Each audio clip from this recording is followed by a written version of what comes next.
Haz mi podcast, un espacio único para transformar tus ideas en contenidos y lanzarlos a todas las plataformas digitales. Conoce el estudio. Haz mi podcast. Porque la parálisis cerebral está definida como una lesión que se condiciona en un cerebro inmaduro o que está en vías de desarrollo, en el que puede haber trastornos de postura, de movimiento, que van a afectar la funcionalidad del niño. Que no le tengan miedo. Cuando los mandas al servicio de rehabilitación no es porque están muy mal, sino porque quieres ayudarlos a que estén lo mejor posible. O comprar libros de estimulación temprana también podría ayudar a marcar como una referencia de si mi hijo va acorde. ¿Cómo se diagnostica parálisis cerebral? Cuando el papá sospecha que su niño tiene parálisis cerebral, hay un 97% de posibilidades de que...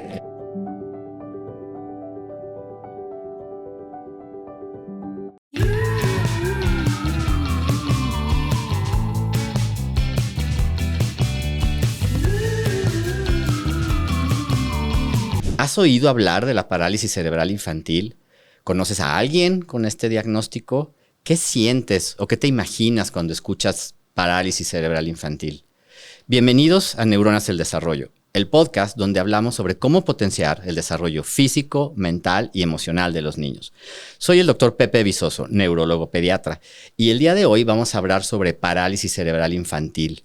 ¿Por qué es importante hablar de esto? Uno, porque es muy frecuente, y dos, porque hay una idea muy equivocada de lo que es la parálisis cerebral infantil. Normalmente oímos este término y siempre nos imaginamos el peor escenario, y ahorita vamos a ver que no es así. Para aclarar todas estas dudas y todos estos malos entendidos sobre este diagnóstico, hoy tengo como invitada a la doctora Guadalupe Liliana Águila Santos. Ella es especialista en rehabilitación pediátrica, estudió medicina en la Facultad de Medicina de la Universidad de Guanajuato. Después hizo la especialidad en rehabilitación en la Unidad Sur de Rehabilitación en el IMSS y después la subespecialidad en rehabilitación pediátrica en el Instituto Nacional de Pediatría. Además, tiene más de 20 años de experiencia en la clínica privada en SER y en la Unidad de Medicina de Alta Especialidad T1 en León, Guanajuato. Doctora Liliana, bienvenida. Gracias por la invitación, Pepe. Muchas gracias a ti por darnos este tiempo y brindarnos tus conocimientos. No, que eso va a ser una plática de intercambio aquí de ideas, de opiniones y, como dijiste hace rato, pues desterrar mitos, ¿no? Así es. Primero, para que la gente te conozca un poco más, me gustaría que nos platiques por qué escogiste, qué te gustó de hacer rehabilitación y por qué rehabilitación pediátrica. Bueno, medicina de rehabilitación es una especialidad del área médica, yo creo que poco conocida. La rehabilitación tiene más de 50 años existiendo y yo creo que una de las cosas decisivas para estudiar rehabilitación es que mi papá es médico en rehabilitación también. Muy conocido también sí, aquí, ¿no? Sí, me vi influenciada sí. Positivamente por él. Y pues, aunque mi papá es médico en rehabilitación, yo conocí la rehabilitación casi al final de la universidad, cuando mi papá dijo que tenía que ir a ayudar al consultorio un tiempo y ver qué estaba sucediendo. Yo creo que eso generó esta inmersión en este conocimiento de qué es la rehabilitación, poder ayudar a los individuos a reincorporarse a un estado previo a la enfermedad, que pues prácticamente eran sanos, regresar y tratar de retomar sus funciones, volver a ser independientes. La verdad es que me pareció que no había nada más que ganancia en esto de la rehabilitación, ¿no? Y bueno, elegí rehabilitación pediátrica porque siempre me gustó un poco la pediatría y cuando terminé rehabilitación vi que había también rehabilitación pediátrica. En aquel entonces habíamos pocos médicos en rehabilitación pediátrica, ahora ya hay más. Y creo que ahí se conjugaron las dos cosas que más me gustaban, la rehabilitación y los niños. Entonces, exacto. Aquí ando en eso. Qué padre, me gusta muchísimo tu especialidad, se me hace que es muy, muy interesante. Entonces, ya entrando en materia, vamos a empezar por aclarar mitos y quitar ideas raras, empezar por describir qué es o a qué nos referimos cuando decimos parálisis cerebral infantil. Ok, muy bien. Como hace rato te planteaba, la parálisis cerebral, pues es un término que engloba muchísimo y a la vez nos deja con muchísimos huecos, ¿no? Porque la parálisis cerebral está definida como una lesión que se condiciona en un cerebro inmaduro o que está en vías de desarrollo en el que pueda haber trastornos de postura, de movimiento, que van a afectar la funcionalidad del niño. Y entonces todas estas condiciones van a estar dadas por una serie de factores como pueden ser prematurez, hipoxia, infecciones intrauterinas, hiperbilirrubinemia, o sea, una serie de factores que no solamente se van a conjugar, sino que se potencian entre ellos. Y verás que hay niños que tienen mayor sensibilidad a que se presenten mayor daño, aun cuando tienen menos factores de daño neurológico o de riesgo de daño neurológico, y otros en los que hay mayor sensibilidad y tienen aparte todos los factores de riesgo y entonces van a presentar muchísimo más daño. Pero bueno, esto es la parálisis cerebral, este grupo como heterogéneo de condiciones donde el niño va a tener una alteración en su cerebro y que va a modificar esta maduración. De acuerdo. Siempre les he dicho a mis alumnos que a mí no me gusta ese término, se me hace un término demasiado desafortunado porque cuando se lo mencionas a un papá siempre se imagina el peor escenario, ¿no? Lo peor que ha visto, eso es lo que se imagina un papá cuando escucha estas palabras. Y como tú dices, básicamente te está diciendo que el paciente tiene un problema de movimiento, un problema motor o de postura, causado por un daño en su cerebro, en una etapa en desarrollo, que si no me equivoco todavía es hasta los 2 años, ¿no? Sí, o sea, claro. este daño tuvo que haber sido antes de los 2 años. Pero no te dice ni qué tipo de problema motor, ni dónde tiene el problema motor. Puede ser en una sola extremidad o puede ser en las 4. Ni el grado de problema motor, puede ser algo muy leve o algo que de verdad de plano no muevas alguna extremidad. Y tampoco te dice las causas y tampoco te dice las comorbilidades o los problemas que están asociados. Entonces es un tema sumamente vago y que causa un impacto emocional muy fuerte en los papás, ¿no? Claro, es el término es tomado como catastrófico. Exacto. ¿No? Y no necesariamente es así. No, por supuesto que no.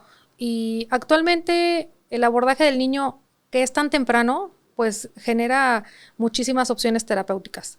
Yo creo que, es más, cuando tú envías a tus pacientes a rehabilitación, ya el papá va con la inquietud, ¿por qué me enviaron a rehabilitación? ¿No? O sea, mi niño tiene discapacidad, mi niño va a caminar, mi niño va a ir a la escuela, va a estar siempre en silla de ruedas. Y como refieres, es un término donde puede haber alteraciones tal vez para la escritura, donde puede haber alteraciones para la coordinación motora, ¿no? Leves, que tal vez le cueste trabajo patear el balón, y pues sabemos que tal vez el 80% de la población no va a ser, o 99% de la población no va a ser futbolista, ¿no? Pero que tiene una ligera incoordinación. Hasta sí pacientes que tienen una cuadriparesia, donde hay una discapacidad motora severa que va a hacer que permanezcan postrados en una silla de ruedas o en una cama.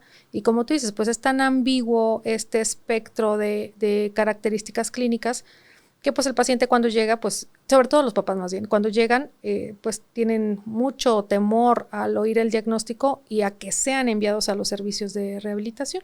Sí. Entonces, no, yo creo que ese es el primer mito que debemos desterrar, y yo creo que entre más temprano seas enviado al servicio de rehabilitación va a ser mejor para tu paciente y eso va a generar. Que no le tengan miedo, cuando los mandas al servicio de rehabilitación no es porque están muy mal, sino porque quieres ayudarlos a que estén lo mejor posible, ¿no? Claro. Y aparte, como hace rato mencionaste, se considera que estos niños están en riesgo de presentar parálisis cerebral cuando hay una lesión que se produce antes de los 2 años de vida y que pueden ser, te digo, prematurez como un factor cada vez más frecuente en nuestro medio, y que no quiere decir que vaya a tener parálisis cerebral, pero al tener este factor de riesgo, el paciente es candidato a tener una valoración, porque entre más rápido se busquen signos de alarma, podemos como incidir en el manejo. Y no quiere decir tampoco que el signo de alarma sea determinante para parálisis cerebral. Exactamente. Entonces, yo creo que todas estas cosas, conforme el papá va aprendiendo, va escuchándolo,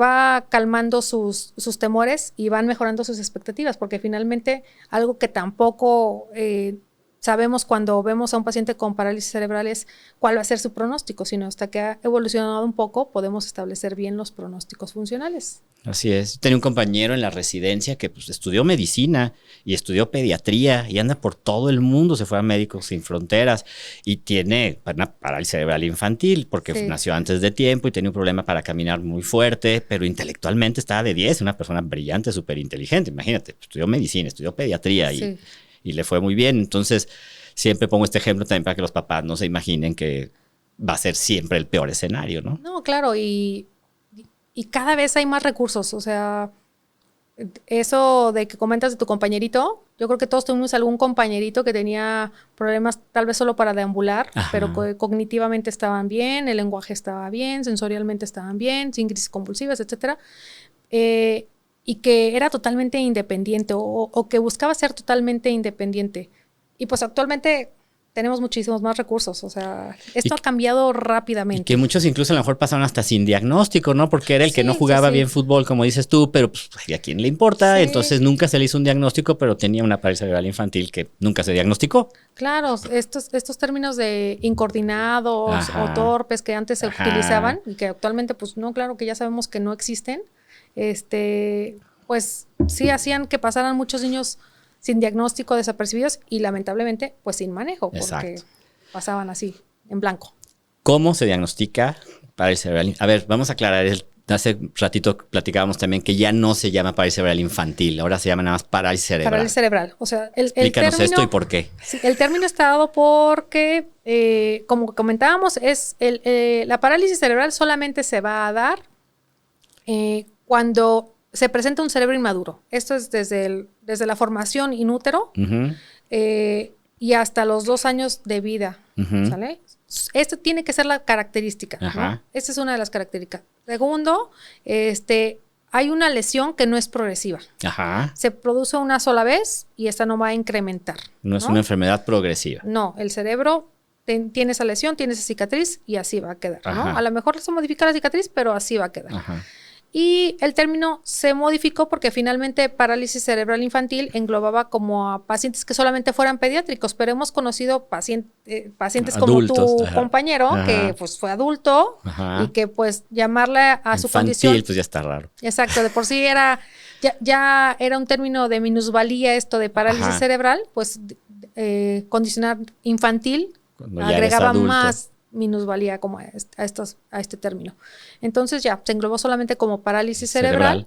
Y pues actualmente lo que sabemos es que sí no va a haber una mayor progresión de daño en el cerebro, pero debemos tratarlo lo antes posible porque la espasticidad, que es una de las características que van a acompañar a la parálisis cerebral, sí puede condicionar estragos en el crecimiento longitudinal de huesos, contracturas musculares, luxaciones, escoliosis, que va a modificar más adelante también la cuestión motora de los pacientes. Entonces, no debemos como tomarla de ya tiene el diagnóstico y ahí se va a quedar. Exacto. Yo siempre les aclaro esta parte también, porque aunque la lesión sea fija, o sea, la lesión no va a empeorar, pero la función sí puede empeorar si no se rehabilita. Siempre digo, lo que no usas se echa a perder, y si al niño le cuesta trabajo usar su brazo derecho, pues lo va a usar lo menos que pueda, porque le cuesta trabajo. Y entre menos lo use, más difícil va a ser. La lesión sigue estando igual, pero cada vez la función se puede ver más afectada, ¿no? Sí, la plasticidad cerebral no se va a utilizar. Ese brazo que no se está moviendo no manda señales sensoriales ni motoras al cerebro y entonces no se generan conexiones adecuadas. Exacto. Tenemos que enseñar y habilitar el uso de la extremidad en la medida de lo posible, si puede hacer un movimiento independiente, si no va a apoyar a hacer el movimiento, a lo mejor sosteniendo, o a lo mejor el brazo va a mantener el objeto pegado al cuerpo y el otro brazo va a poder hacer la apertura, el giro. O sea, que lo use de alguna manera. Sí, claro. Entonces, ¿cómo se diagnostica parálisis cerebral? Bueno, la única forma es la prueba clínica, ¿no? La prueba clínica es el estándar de oro. Nosotros vamos a buscar primeramente factores de riesgo de daño neurológico en el interrogatorio. El paciente y los papás vienen a nosotros, hacemos un interrogatorio, buscamos factores que predispongan para presentar signos de daño neurológico. Y vamos a hacer una exploración neurológica.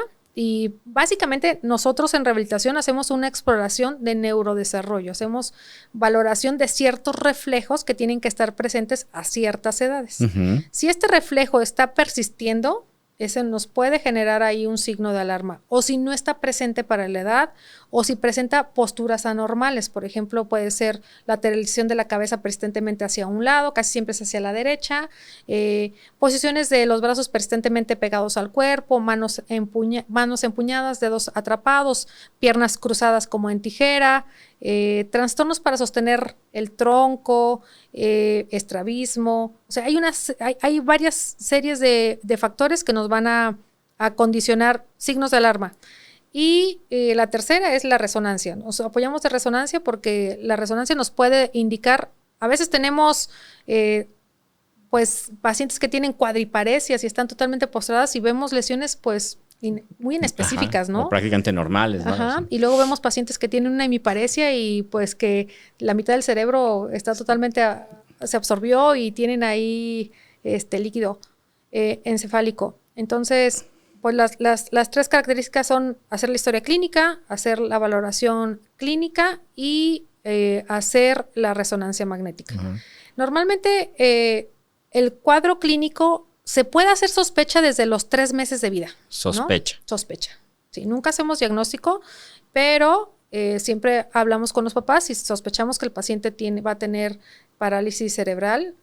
Yo platico con ellos, a veces llegan y está muy florido el cuadro y entonces les digo que vamos a aplicar unas técnicas de intervención y que lo esperado es que se modifiquen estos signos que les veo, ¿no? Uh-huh. O sea, y en la siguiente valoración, que puede ser 4 o 6 semanas, vemos cuántos sí se modificaron. Si se modificaron significativamente, bueno, les decimos que vamos bien y que vamos a seguir. Pero si no se modificaron, empezamos a hablar con ellos sobre daño neurológico Uh-huh. y lo más pronto posible, pues tiene que ser valorado por el neurólogo. Aquí hay como ciertas cuestiones, ¿no? La mayoría de los pacientes puede venir referido de un neurólogo, Ajá. pero algunos pacientes llegan por su propia cuenta. Ajá. Otros sí son referidos por el neonatólogo, Ajá. afortunadamente, porque esos son los que llegan como más rápido. Ajá. Y yo creo que en tu caso pasa lo mismo, ¿no? Si el paciente llega del neonatólogo hacia el neurólogo, pues rápido. Pero otros llegan por su cuenta porque tiene 9 meses y no ha sostenido la cabeza, porque tienen año y medio y no se sientan, etcétera. Entonces, en esos pacientes, pues hay un artículo del JAMA del 2012, creo, del 2017, que dice que cuando el papá sospecha que su niño tiene parálisis cerebral, hay un 97% de posibilidades de que la tenga. De que rea. Sí, porque el papá rápidamente se da cuenta de que hay algo que no va bien con el desarrollo de su hijo. Claro. Entonces, ahorita mencionaste varias cosas. Dijiste que a los 3 meses nunca puedes diagnosticar parálisis cerebral. ¿A qué edad puedes ya diagnosticar una parálisis cerebral? 2 años. A los 2 años puedes decir que ya la tiene. Sí. Antes de los 2 años, evidentemente no es que el paciente estaba sano y de repente a los 2 años tuvo un problema. Antes de los 2 años, ¿qué diagnóstico tiene? Pues puedes hacer el diagnóstico de factores de riesgo, puedes hacer diagnóstico incluso de hemiparesia, monoparesia, cuadriparesia. O sea, serían signos de alarma o factores de riesgo. Factores de riesgo. Y bueno, actualmente puedes aplicar pruebas de movimiento y puedes aplicar escalas neurológicas. Ya las escalas te dicen que hasta más del 50% de los pacientes pueden tener factores de riesgo para parálisis cerebral a partir de los 4 meses de vida. Okay. Entonces ya puedes, la verdad es que es difícil dar esos diagnósticos porque pues a lo mejor, como comentamos al inicio, decir que tu hijo tiene parálisis cerebral condiciona pues una serie de eventos donde tal vez requiera terapia por varios meses o años, algunos otros tratamientos coadyuvantes. Entonces, pero pienso que entre más pronto podemos tener más posibilidades de recuperación funcional. Yo siempre le hago mucho hincapié a los estudiantes de medicina que rotan conmigo, a los alumnos, que el hacer el diagnóstico de factor de riesgo o signos de alarma o de alerta, eso es para que hagas algo, no es nada más decir, ay, tiene factores de riesgo y ya. O sea, cuando es un diagnóstico, pues tienes que hacer algo al respecto, ¿no? Y factores de riesgo son desde cualquier cosa que haya pasado durante el embarazo, desde edad materna, sangrados durante el embarazo, cualquier cosa que pudiera poner en riesgo daño neurológico, se consideran factores de riesgo. Claro. Y en el momento en que el bebé nace, ya puede, aunque se vea todo bien y nació todo bien, pero si tiene factores de riesgo, ya es una indicación de mandarlos a estimulación temprana.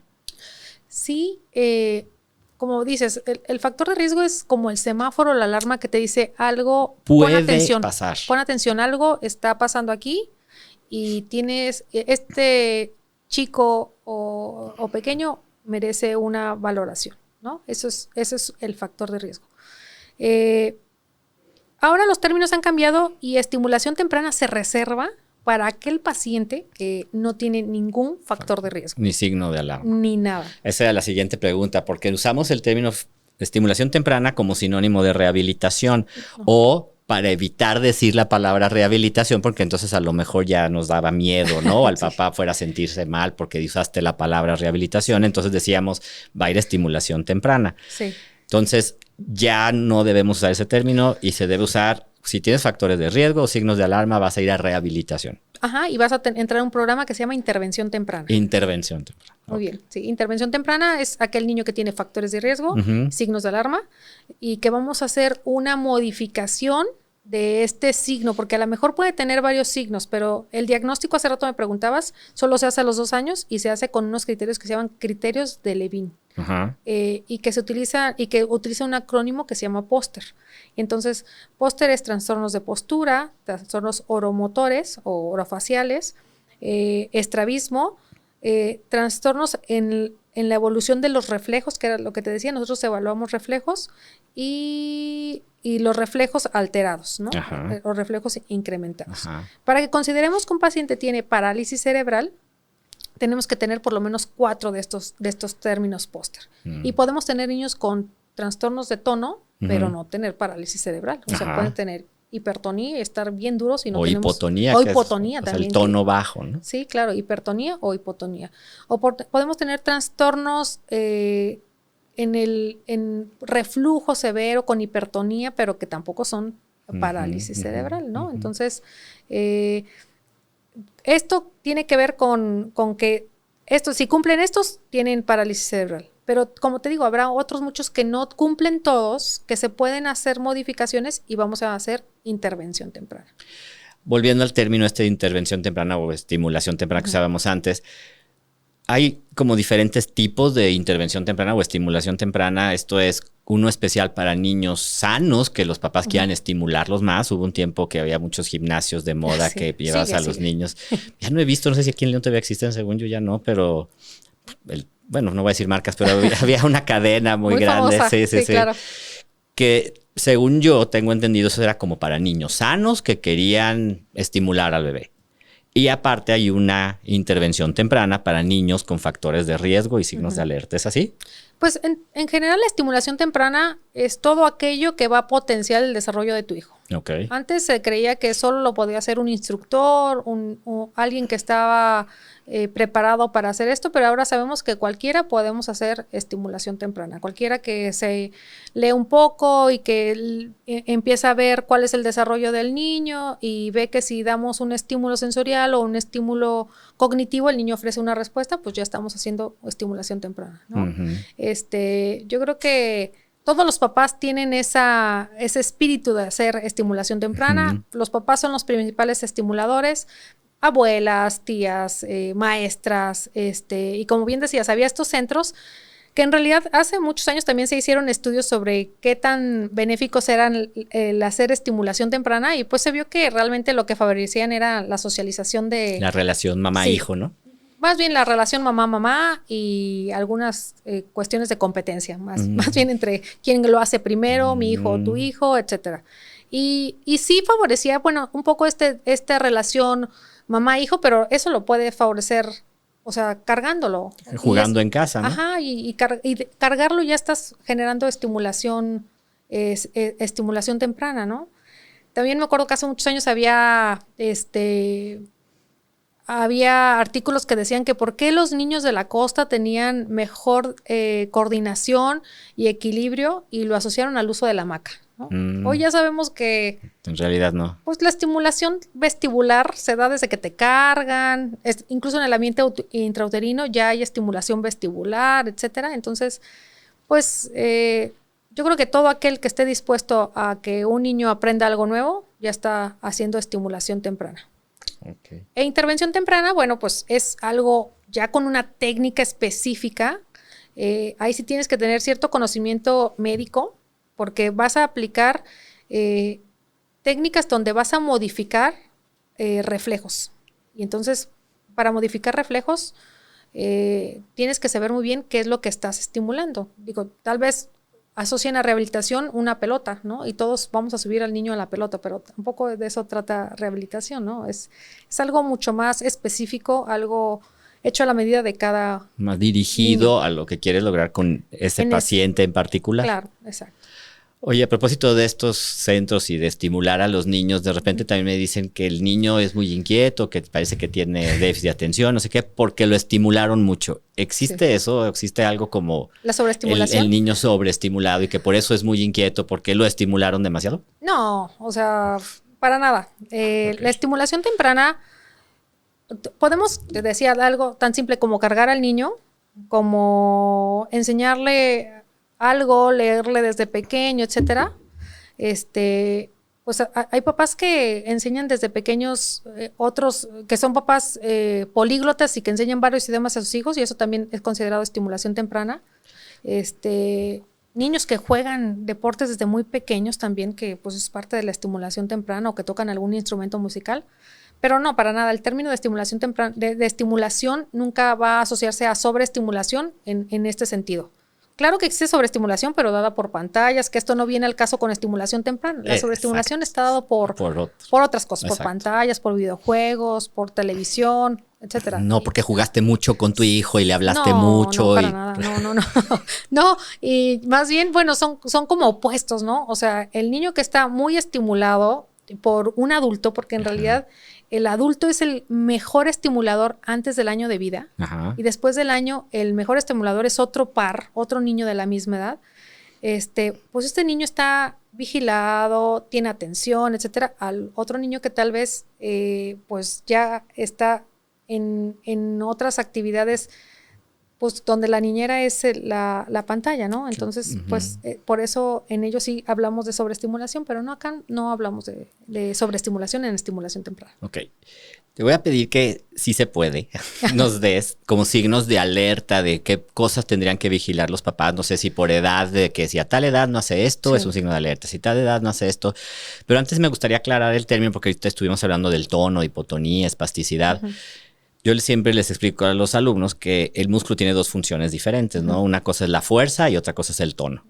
La fuerza es una contracción muscular voluntaria. Ajá. Y el tono es una contracción muscular involuntaria, que ahorita tú y yo lo estamos haciendo sin pensarlo. Para estar sentados tenemos que contraer los músculos del cuello, del abdomen, de las piernas, y te ayuda a tener una postura, ¿no? Sí. Entonces el tono es una contracción muscular involuntaria y la fuerza es una contracción muscular voluntaria, porque muchas veces también lo usan como sinónimo y hay esta confusión, ¿no? Dicen, no, es que de su músculo está bien porque es bien fuerte, patalea muy duro y pega muy duro, pero lo ves hipotónico, ¿no? Entonces son cosas diferentes, una cosa es fuerza y otra cosa es tono. Ok, habiendo aclarado este punto, ¿nos puedes dar así como banderas rojas o signos de alerta de qué cosas tendrían que estar vigilando los papás, de en qué momento ir con su pediatra, porque oye, mi hijo tiene 8 meses y no sostiene la cabeza o algo así? Sí, bueno, 8 meses que no sostenga la cabeza, sí, ya está como un poco más adelantado, pero sí, buscamos tener signos de alarma de acuerdo a la edad, ¿no? Por ejemplo, a los 3 meses se espera que un niño que tenga rotación persistente de la cabeza hacia un lado y que no tenga alineación voluntaria, que tenga empuñamiento de las manos, atrapamiento del pulgar y que tenga brazos en flexión sobre el tronco, eso se podría considerar. A los 3 meses. A los 3 meses. E irritabilidad, que bueno, a veces algunos papás yo creo que llegan contigo porque ya los vio el pediatra y no saben por qué llora todo el tiempo, ¿no? Por qué no duerme. No duerme. Esos serían como los primeros a los 3 meses. A los 6 meses, que no tenga sostén cefálico, que tenga una postura donde haya una persistencia de la extensión del tronco, o donde haya un cruce de las piernas, ¿no? O que incluso se presenten signos de los primeros 3 meses, que comentaba esos primeros 3 meses. A los 9 meses, que no sostenga el tronco y que tenga igual rotaciones persistentes, o que no intente tomar objetos, que tenga estrabismo, ¿no? Y que presenta ya una tendencia al equino. O sea, ¿qué quiere decir equino? Que la punta del pie va hacia abajo y que te sea difícil llevar el dorso del pie hacia la pierna.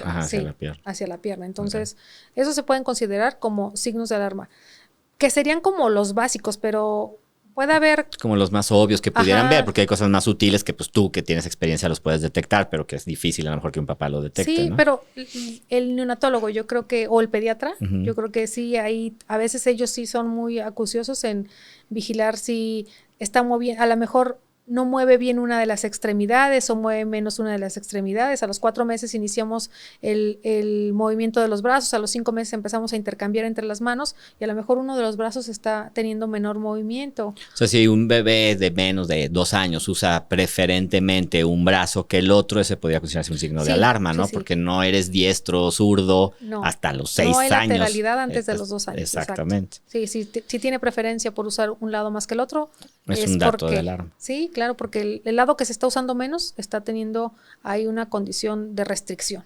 Y ahorita en internet es fácil preguntar qué cosas tendría que hacer mi hijo que tiene 6 meses, ¿no? Y hay un montón de libros Sí, sí. que pueden leer los papás y decir, mi hijo tiene tal edad, tendría que hacer esto y hacer el checklist. Y si no hace algo de esto, Sí. comentárselo al pediatra para que el pediatra los pueda asesorar, ¿no? Sí, bueno, la tendencia actual es que el médico de primer contacto, y en este rubro podría ser pediatra, neonatólogo o médico general, Ajá. pues aplique escalas de desarrollo, ¿no? Ujú. Entonces, digo, en una consulta privada, pues esto es como muy normal, Ujú.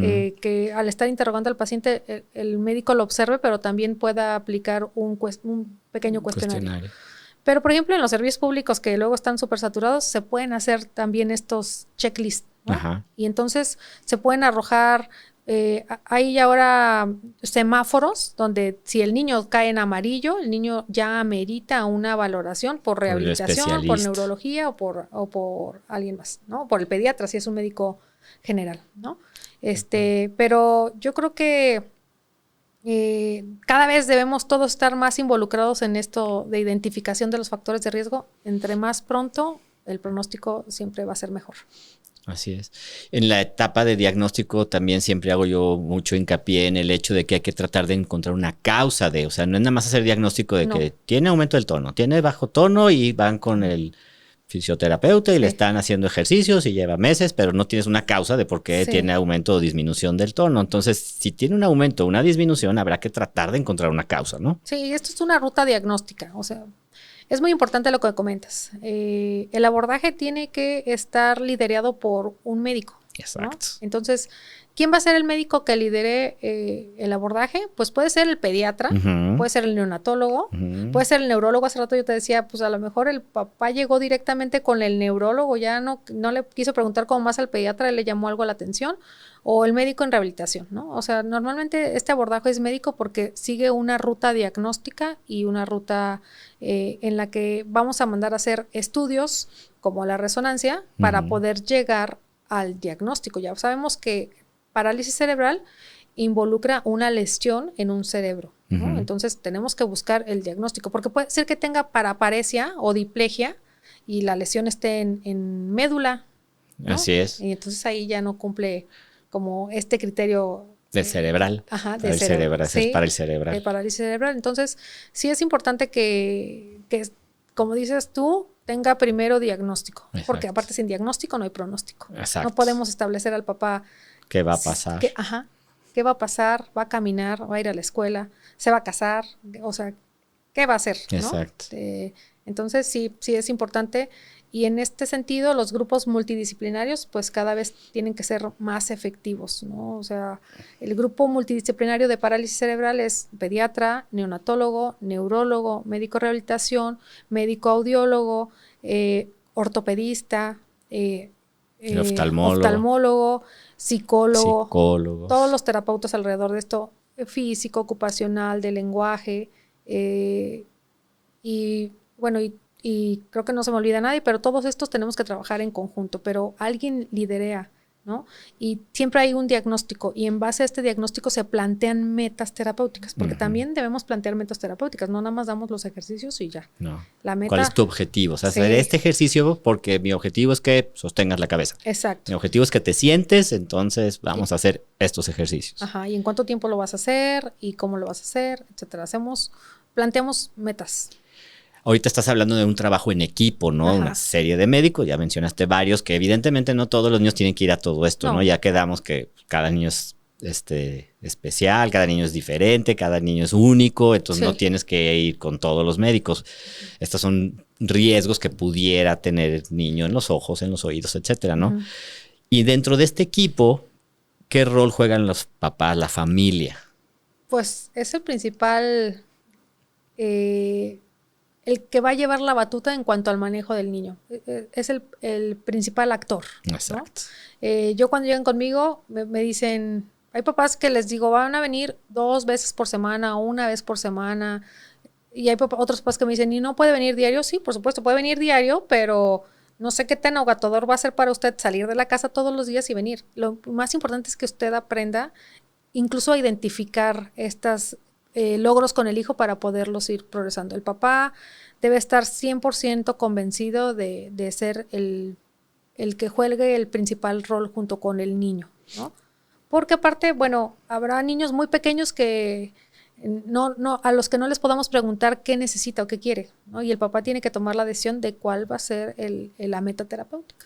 Y además que disfruten estos logros, ¿no? O sea, es padrísimo ver un papá que llega feliz porque es que ya se sentó, ya hizo esto, que a lo mejor... Ya toma objetos, ya los lleva a la boca. Sí, exactamente, claro. ¿No? Entonces, pues que están involucrados en eso y entonces también sienten esa satisfacción de que si están involucrados, ellos fueron parte de esto, ¿no? Vencer el mito de este diagnóstico, aceptar que el niño tenga parálisis cerebral, involucrarlos socialmente. La familia realmente es el que va a determinar que también el tratamiento sea exitoso. Sí es. Oye, ¿tienes algún caso en mente que nos pudieras compartir como de éxito? Decir es que tenía un mal pronóstico porque fue pretérmino, pero como el neonatólogo lo canalizó pronto a la estimulación, ¿no? Intervención temprana, la rehabilitación, finalmente al año le fue súper bien y tiene un desarrollo normal a pesar de que tenía estos riesgos. ¿Tienes algún caso así en mente que nos pudieras compartir? Pues la verdad tengo varios casos porque, como te explicaba al inicio, la rehabilitación realmente es sorprendente. Tengo varios casos de pacientes prematuros. Afortunadamente ahora llegan muy, muy tempranamente. Y el equipo con el que trabajo suele enviarlos muy, muy tempranamente. Pero recuerdo de un caso de un paciente que lo conocí hace como 18, 19 años, que fue prematuro y era un prematuro de 26 semanas. Ahora hablar de un prematuro de 26 semanas, pues es algo común y con buen pronóstico, pero en aquel entonces hace 18, 20 años. Para las mamás y papás que nos ven, que no saben, 26 semanas son ¿cuántos meses de embarazo? 9 por 5, como 5 meses, ¿no? 5 meses. Como 5 meses. 4 como 5 son meses. 23, ajá. Sí, como 5 meses. meses. Y pues te digo que en aquel momento este chiquito hizo todas las complicaciones, ¿no? Hizo hiperbilirrubinemia, hipoxemia, estuvo hospitalizado más de 3 meses en la terapia intensiva pediátrica, etcétera. Este chico, de hecho, tiene una retinopatía muy severa. ¿Una lesión en los ojos? Sí, tenía trastornos conductuales también, que yo también pienso que estos trastornos conductuales estaban asociados pues a que no veía, pasó la adolescencia y le costó mucho trabajo la aceptación, pero sus papás pues se enfocaron a que fuera totalmente independiente, fue a la escuela, está actualmente cursando la universidad, te digo que tiene retinopatía muy severa, no ve casi, y él es un talentoso pianista. Okay. O sea, la verdad es que tienes que saber cómo potenciar a estos pacientitos, pero también como darles a los papás como esta ímpetu de que los niños pueden lograr más cosas. Entonces, yo creo que él es uno de los casos exitosos porque tenía bastante daño encefálico, porque hizo hemorragias intraventriculares asociadas a la prematurez y la verdad, pues va bastante bien. Y pues creo que es uno de los casos que me gusta siempre platicar. Oye, y es que es muy difícil, ¿no? Porque los papás siempre llegan con todas estas dudas, ¿no? Y como tú dijiste, lo primero es, ¿va a caminar? Y expectativas. Exactamente. O sea, ¿cómo manejar estas expectativas con los papás? Porque no puedes quitarles la ilusión o la esperanza, la fe de que va a poder hacer muchas cosas, pero tampoco puedes darles falsas esperanzas, ¿no? No, claro. Entonces, ¿cómo manejas esto? Bueno, yo creo que desde que los papás van viendo cómo va presentándose la parálisis cerebral, o sea, si es una hemiplegia, si es una diplegia. Ahorita recuerdo otro caso de un pacientito que sigue siendo nuestro paciente, acaba de cumplir años, y él tiene una hemiplegia, ¿no? O sea, para los que no son médicos. La mitad del cuerpo paralizada. No la puede mover, sí. La mitad derecha del cuerpo.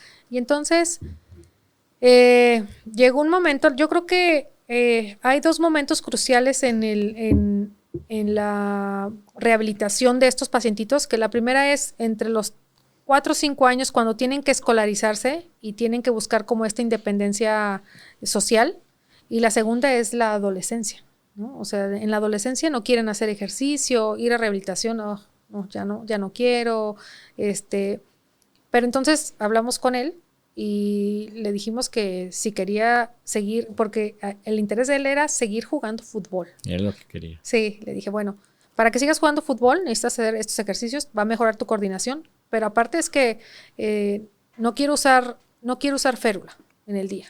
Bueno, no vas a usar férula en el día, pero tienes que hacer el doble de ejercicios y vas a usar una férula nocturna, ¿no? La vas a usar en tu casa y no la vas a usar durante el día, pero tienes que hacer muchísimo más. Con él era negociable la férula, no la requería tanto para el día, pero yo creo que poder como hacer esta interacción con los papás, con el paciente, pues te permite que ellos tengan confianza en lo que estás haciendo como médico.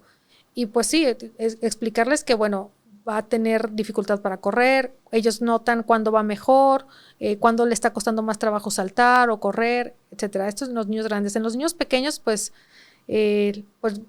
cuando los valoro y ponemos metas terapéuticas y sabemos que no logró la meta, entonces yo platico con ellos y les digo, bueno, la meta esperada para este tiempo era esto, ¿no? Vamos a hacer un cambio y vamos a buscar trabajar esta misma meta, pero a lo mejor vamos a enfocarnos más en la parte sensorial y ver si logra hacerlo de otra forma, si mejora la interacción visual, auditiva. Y entonces los papás saben que aunque están trabajando en la meta, yo les puedo decir, pero va a ir mejor, pero puede ser que no lo logre. Y entonces ellos también ya van sabiendo las expectativas. Y todo este equipo multidisciplinario también ayuda a que los papás se sientan acompañados. Exacto. Claro. Sí. Oye, en estos más de 20 años que tienes de experiencia, ¿qué tanto ha cambiado tu práctica clínica con la tecnología? ¿Usas muchas herramientas ahora que no te enseñaron a usar? A lo mejor cuando estabas en la especialidad porque no existían. Los robots. Y ahora sí existen. ¿Estás usando? A ver, platícanos, ¿qué usas nuevo ahorita que no existía hace 20 años? Por ejemplo, los robots. Estos, el Locomat para la marcha y el Amadeus. ¿Qué es esto? A ver, platícanos. Los robots son instrumentos que se utilizan también para la reeducación funcional. Antes usaban arneses para carga positiva donde el paciente podía descargar cierto peso, pero el robot ahora mueve las piernas del paciente y entonces le da cierta propiocepción y cierto movimiento y cierto equilibrio. Eso definitivamente cuando inicié rehabilitación no existía, ¿no? ¿Y eso hay aquí en León o tienes tú en la clínica? Yo no tengo en la clínica, pero sí hay. En Teletón tiene, en Goodies tiene robots. Entonces trabajamos, ahí también hay médicos en rehabilitación y entonces en ocasiones vienen los pacientitos, están trabajando con nosotros, están trabajando con ellos el robot y a lo mejor también les aplico toxina botulínica. O sea, es dentro de rehabilitación también tenemos interacciones con otros colegas de rehabilitación donde podemos trabajar como en conjunto. Porque pues muchos de los pacientes van a requerir como otros apoyos, ¿no? No todos son candidatos tampoco, o sea, no quiere decir que el robot haga todo ni que todos sean candidatos al robot. Pero, por ejemplo, la realidad virtual, o sea, yo recuerdo que cuando era estudiante se hablaba de realidad virtual y ni siquiera era accesible, y luego ya llegaron los programas de biofeedback y entonces había un poco de realidad virtual y ahora, por ejemplo, ya con estos lentes de realidad virtual tú puedes poner al paciente a hacer una actividad específica donde gira la mano y el paciente puede ver cómo su mano está girando y él solamente tiene un sensor donde puede estar moviendo ese músculo y poder registrar que realmente está haciendo la actividad. Otro cambio, pues las órtesis cada vez son más ligeras, mucho más accesibles. ¿Qué son las órtesis? Férulas, rodilleras, tobilleras, férulas para las manos, que ayudan a alinear o que ayudan a hacer ciertos movimientos. Son más ligeras y más cómodas. Más cómodas, permiten mojarse. Más fácil poner y quitar. Sí, muchísimo más. Y pues permiten mejor movimiento. Pues el uso de la toxina botulínica también ha cambiado realmente muchísimo la funcionalidad en el paciente. También la toxina botulínica ha mejorado. Pero yo creo que sobre todo el manejo preventivo que ahora tiene la rehabilitación. Antes el paciente llegaba porque estaba muy mal, discapacidad. Ajá. Y ya, pues manda la rehabilitación y a ver qué. Y ahora ya la intervención temprana, como que sí ha funcionado esto de concientizar a todos los médicos y a las familias de que en cuanto encuentres algún signo de alarma o factor de riesgo, empiecen a trabajar con ellos, ¿no? El que se tornara la rehabilitación a un área preventiva permite muchísimo modificar el pronóstico funcional del paciente. La verdad es que yo creo que ese es el principal cambio. Si tuvieras que darle un consejo a los papás sobre cómo vigilar el desarrollo de sus niños o en qué momento comentarle a su pediatra que notan algo o un consejo para que los papás pudieran ayudar a que sus hijos les fuera mejor, ¿cuál sería? Yo creo que tener esta interacción cercana con su médico, ¿no? Que estén siempre en contacto con el médico y que sepan que el médico está evaluando el desarrollo motor, no nada más el corazón, el pulmoncito, todas estas cosas. Conocer el desarrollo general de los niños, como tú mencionaste, muchas páginas o libros ya vienen el desarrollo general de los niños, te puedes ir enfocando en ellos o comprar libros de estimulación temprana también podría ayudar a marcar como una referencia de si mi hijo va acorde, ¿no? No para compararlo, simplemente para saber que va bien, que va acorde a lo esperado para la edad. Pero yo creo que sobre todo esto, tener la confianza con un pediatra que pues esté actualizado para que pueda ir dirigiendo su desarrollo neuromotor y pues llevar a sus hijos lo más temprano a la valoración médica. Luego por temor a que nos vayan a decir algo que no nos gusta, tardan, o sea, el doctor les envía en enero a la cita y te van apareciendo en abril, ¿no? A la cita. Y como decías tú hace rato, ¿no? Hacerle caso a su instinto, ¿no? Y no estar escuchando las voces de no te preocupes, es flojito, ya va a caminar. Porque, como tú bien decías, si los papás creen que hay algo, notan algo y hay una preocupación, la mayoría de las veces así es. Si hay algo y hay que atenderlo y entre más pronto lo atiendan mejor, ¿no? Como platicábamos hace rato, conocer los factores de riesgo. Antes decían que no había manuales para criar hijos, ahora cada vez más tenemos más acceso, la información va muy rápido. Entonces, sí, pues tratar de buscar como estos signos accesibles. Muchas veces los pediatras les dan hasta tablas de neurodesarrollo a los pacientes y los van señalando. Hojitas de para la próxima cita tendría que hacer esto, lo vas checando. Sí. Entonces, yo creo que eso es fenomenal. El papá participa y cada vez debe estar más involucrado. Y pues el instinto, como bien dices, ¿no? O sea, sobre todo si ya tuvieron hijos, esto los pone más receptivos a buscar algo, apoyo, ayuda. Sí. Liliana, muchísimas gracias por tu tiempo y por compartir con nosotros todo tu conocimiento. ¿Dónde pueden encontrarte si alguien quiere una valoración o necesita una rehabilitación? ¿En dónde te pueden encontrar? Bueno, pues yo estoy en Clínica C Rehabilitación, está en Topógrafos 319. Ahí con gusto les agendamos una cita y pues seguramente vamos a encontrar algo con lo que podamos empezar a trabajar y a mejorar en la independencia y funcionalidad de su niño. ¿Tienes redes sociales ahí en CER? Clínica CER es clinicacer.com y el Facebook está como Clínica CER. También Instagram, Clínica CER. Muchísimas gracias. Muchas gracias a ti. Y muchas gracias a ustedes por su interés en ayudar a los niños a alcanzar su máximo potencial físico, mental y emocional. Recuerden inscribirse en nuestro canal de YouTube, es gratis. Si les gustó este episodio, compártanlo y síganos en todas nuestras redes, en TikTok, Facebook e Instagram. Y recuerden, ayúdenlos a brillar.